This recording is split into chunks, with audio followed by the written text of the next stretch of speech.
എല്ലാവർക്കും നമസ്കാരം. മറ്റൊരു വീഡിയോയിലേക്ക് സ്വാഗതം. അപ്പോൾ ഇന്ന് 18-ാം തീയതി കോർട്ടിൽ നടന്ന കാര്യങ്ങളുമായി ബന്ധപ്പെട്ടിട്ട് ചെറിയൊരു അപ്ഡേഷൻ തരാൻ വേണ്ടിയിട്ടാണ് ഈ ഒരു വീഡിയോ ചെയ്യുന്നത്. അപ്പോൾ ഇന്ന് നമ്മൾ റിപ്പോർട്ട് കിട്ടി കാണാൻ സാധിക്കും 25-ാം തീയതിയിലോട്ട് മാറ്റി വെച്ചിട്ടുണ്ട്. അപ്പോൾ അതിൻ്റെ കാര്യകാരണങ്ങൾ ചോദിച്ചിട്ട് ഒരുപാട് പേര് മെസ്സേജ് അയക്കുന്നുണ്ടായിരുന്നു. അപ്പോൾ അതൊന്ന് അപ്ഡേറ്റ് ചെയ്യാൻ വേണ്ടിയിട്ടാണ്. ഇന്ന് ഉണ്ടായിട്ടുള്ളതെന്ന് വെച്ചാൽ കോർട്ടിൽ സ്റ്റാർട്ട് ചെയ്ത സമയത്തോട്ട് PPയുടെ ഭാഗത്തു നിന്ന് അവർക്കൊരു ഫയൽ കൂടി അതിലോട്ട് വെക്കാനുണ്ട്, റിപ്പോർട്ട് കൂടി കിട്ടാനുണ്ട് എന്ന രൂപത്തിലോട്ട് നമുക്ക് എഗെയിൻസ്റ്റ് ആയിട്ട് ഒരു റിപ്പോർട്ട് കൂടി വരാനുണ്ട് എന്ന് പറഞ്ഞു.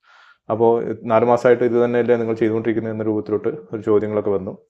എന്നിരുന്നാലും അവർ ടൈം ചോദിച്ചു. തൊട്ടടുത്ത ദിവസത്തിലായിട്ട് തന്നെ മാറ്റാനുള്ള ഒരു തയ്യാറെടുപ്പായിരുന്നു. പക്ഷേ അവരുടെ കോർട്ട് ലീവ് ശനി ഞായറൊക്കെ കോർട്ട് ലീവാണല്ലോ.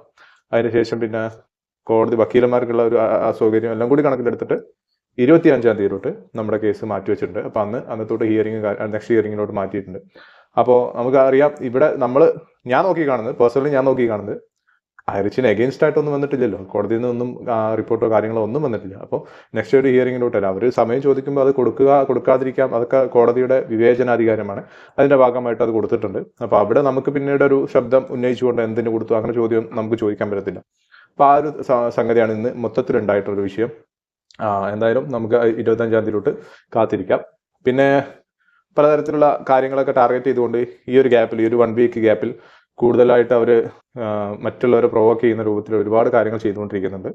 അപ്പോൾ ഈ കുറച്ച് സമയം ഗ്യാപ്പ് കിട്ടിയാൽ എത്രത്തോളം ഹൈറിച്ചിനെ തകർക്കാൻ പറ്റും അത്രത്തോളം കാര്യങ്ങൾ ചെയ്തു കൂട്ടുക എന്നുള്ളതാണ് 24/7 എന്ന രൂപത്തിലോട്ട് ആ ഗ്രൂപ്പ് പ്രവർത്തിച്ചുകൊണ്ടിരിക്കുന്നത്. അപ്പോൾ നമുക്ക് അഗെയിൻസ്റ്റ് ആയിട്ടുള്ള ആളുകളുടെ കൂടെ വിശ്വസിച്ച് നിൽക്കുന്ന നമ്മളിൽപ്പെട്ട ആളുകളോട് പറയാനുള്ളത്, ഇപ്പോൾ എൻ്റെ പേഴ്സണൽ നോക്കുകയാണെങ്കിൽ, ഇപ്പോൾ ഞാനൊരു വ്യക്തി ഹൈറിച്ചിനെതിരെ ഇപ്പോൾ കംപ്ലയിൻറ്റ് കൊടുക്കുകയാണെങ്കിൽ, എനിക്ക് എൻ്റെ പണം നഷ്ടപ്പെട്ടെന്ന് പറഞ്ഞ് കംപ്ലയിൻറ്റ് കൊടുക്കുകയാണെങ്കിൽ, എൻ്റെ FIR ഇട്ടതിന് ശേഷം ഞാൻ പറയുന്ന കാര്യം സത്യമാണോ എന്ന് തെളിഞ്ഞതിന് ശേഷമാണ് FIRലേക്ക് കടന്നു വരിക. ശേഷം അതുമായി ബന്ധപ്പെട്ട് എൻ്റെ കേസ് കംപ്ലീറ്റ് ആയതിനു ശേഷമാണ് എൻ്റെ പണം തിരിച്ചു കിട്ടുക. നേരെ മറിച്ച് ഞാൻ കേസ് കൊടുത്തു തൊട്ടടുത്ത ദിവസം തന്നെ എനിക്ക് പണം തിരിച്ചിട്ടുന്ന സിറ്റുവേഷൻ ആണെങ്കിൽ എല്ലാവരും കേസ് കൊടുക്കും. ആരും ഇത്തരം വെയിറ്റിങ്ങിലോട്ടൊന്നും നിൽക്കത്തില്ല. കാരണം നമുക്ക് പണം തിരിച്ചു കിട്ടുക എന്നുള്ളതാണ് നമ്മുടെ ഏറ്റവും വലിയ പ്രയോറിറ്റി ലിസ്റ്റിൽ വരുന്ന ഒരു കാര്യം. അപ്പോൾ അതിൽ ഞാൻ ഇന്നലെയും പറഞ്ഞു, അതിൽ ഏറ്റവും ഇമ്പോർട്ടൻ്റ് ആയിട്ടുള്ളത് നമുക്ക് പെട്ടെന്ന് കിട്ടാനുള്ള ഒരു മാർഗ്ഗം കമ്പനി തിരിച്ചു വരിക എന്നുള്ളതാണ്. അപ്പോൾ അതുമായി ബന്ധപ്പെട്ട് നമുക്ക് കേസോ കാര്യങ്ങളോട്ടൊന്നും കടക്കേണ്ട. കമ്പനി തിരിച്ചു വരുന്നതോടുകൂടി നമുക്ക് കമ്പനി തിരിച്ചു തരാൻ തയ്യാറുമാണെന്നുള്ളത് നമ്മൾ മനസ്സിലാക്കി വെക്കുക. അതുമായി ബന്ധപ്പെട്ടിട്ട് പിന്നെ ഇപ്പോൾ ഞാൻ കേസ് കൊടുക്കുകയാണ്, എൻ്റെ സ്വാർത്ഥമായിട്ട് എനിക്ക് എൻ്റെ പണം മാത്രം ഞാൻ സെക്യൂർ ആക്കണം, എനിക്ക് എൻ്റെ കാര്യം മാത്രം നോക്കിയാൽ മതി എന്നതിലോട്ട് ഞാൻ എൻ്റെ മനസ്സിനെ ചെറുതാക്കിയിട്ട് ഞാൻ കേസുമായി മുന്നോട്ട് പോകുമ്പോൾ ഇതുമായി ബന്ധപ്പെട്ട് ഞാൻ കൊടുത്ത കേസിൻ്റെ പേരിൽ എന്തെങ്കിലും കമ്പനിക്ക് വരുന്ന രൂപത്തിലൊരു സാഹചര്യം ഉണ്ടാവുകയാണെങ്കിൽ ഇത്രയും ആളുകൾക്ക് ബുദ്ധിമുട്ടുണ്ടാകുന്ന ഒരു വ്യക്തിയായിട്ട് ഞാൻ മാറാനുള്ള സാധ്യത വളരെ കൂടുതലാണ്. കേസ് കൊടുക്കാം, ഞാൻ പറഞ്ഞു, എപ്പോഴും പറയാറുണ്ട്, കേസ് കൊടുക്കാനുള്ള സമയമുണ്ട്. നമുക്ക് ഈ കമ്പനി ഒരു ബാൻ ലിസ്റ്റിലോട്ടോ അല്ലെങ്കിൽ അത്രയും നെഗറ്റീവായിട്ട് എന്തെങ്കിലും ജഡ്ജ്മെന്റ് വരികയാണെങ്കിലൊക്കെ നമുക്ക് കേസ് കൊടുക്കാൻ എപ്പോഴും സാഹചര്യം നിലനിൽക്കുന്ന ഒരു നിയമ സംവിധാനമാണ് നമ്മളെ ഇന്ത്യ രാജ്യത്ത് ഉള്ളത് എന്നുള്ള മനസ്സിലാക്കുക.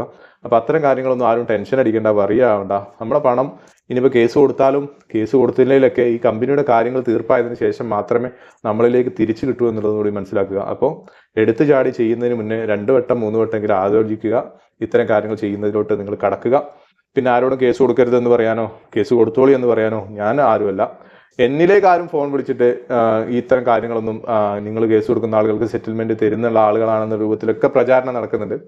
എന്നിലേക്ക് വിളിച്ചിട്ട് എനിക്കറിയാം, എൻ്റെ EMI അടക്കാൻ തന്നെ ഞാൻ പാടുപെടുന്നത് നിങ്ങൾക്ക് എല്ലാവർക്കും അറിയുന്ന കേസാണ്. അപ്പോൾ കാത്തിരിക്കുന്നത് നല്ലതിനാണെന്നുള്ളൊരു ബോധം എനിക്കുന്നുണ്ട്.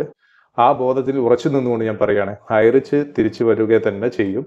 എല്ലാവർക്കും ഈ ഒരു ഹൈറിച്ച് സംവിധാനത്തിൽ നമുക്ക് പ്രവർത്തിക്കാനുള്ള ഒരു സാഹചര്യം എല്ലാം ഇവിടെ തന്നെ ഉണ്ടാവും. കാരണം നമ്മൾ ആരും തന്നെ തെറ്റ് ചെയ്ത് അല്ലെങ്കിൽ അത്തരം രൂപത്തിൽ നിൽക്കുന്ന ആളുകളായിരുന്നെങ്കിൽ നമുക്ക് എപ്പോഴോ കുറ്റബോധം വന്നിട്ട് ഇത്തരം കാര്യങ്ങളോട് നമുക്കൊരു മാനസികമായിട്ട് എന്തായാലും കുറ്റബോധം വരും. അപ്പോൾ ഇത്തരം കാര്യങ്ങളോട് നമ്മളൊരു സഹകരണ മനോഭാവം ഒരിക്കലും കാണിക്കത്തില്ല. പക്ഷെ നേരെ മറിച്ച് ഇവിടെ ഉണ്ടായിട്ടുള്ളത് ഒരു പറ്റുന്ന ഏറ്റവും ഭൂരിപക്ഷം ആളുകൾ ഈ ഹൈറിച്ചുമായിട്ട് സപ്പോർട്ട് ചെയ്ത് നിൽക്കുന്ന ഒരു സിറ്റുവേഷനാണ്.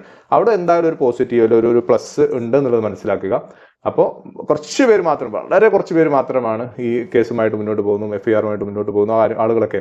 അപ്പോൾ അതൊക്കെ നിലനിൽക്കോ ഇല്ല എന്നുള്ളതൊക്കെ മറ്റൊരു ചർച്ചയാണ്. എന്തായാലും അതിലോട്ട് നമുക്ക് മറ്റൊരു വീഡിയോയിൽ ചർച്ച ചെയ്യാം. എല്ലാവർക്കും നല്ലൊരു ദിവസം നേരുന്നു. Thank you so much.